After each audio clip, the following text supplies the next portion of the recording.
और कुछ ना कुछ जो है वो मैं नया लाता रहा हूँ। लेकिन मेरे अनजाने ना अनजाने में अगर मेरे से कोई कंटेंट कभी ऐसा पोस्ट हुआ है जिससे कोई नेगेटिवली इम्पैक्ट हुआ है या कोई प्रमोशन ऐसी हुई है जिससे कोई नेगेटिवली इम्पैक्ट हुआ है, मैं उस चीज़ के लिए पूरे कौम से माफ़ी मांगता हूँ। Let the court handle. मैं लीगली इस मैटर को एंड तक देखूंगा।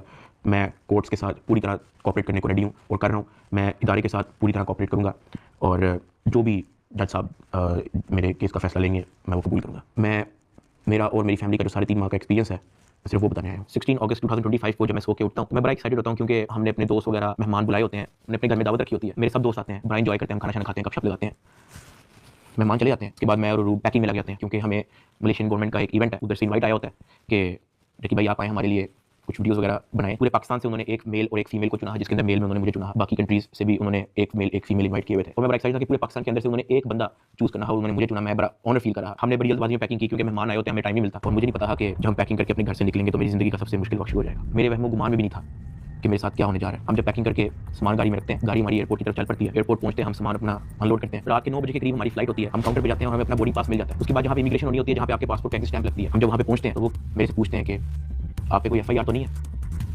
मैंने कहा नहीं। कहता आपका साइबर क्राइम में कोई इशू है क्या?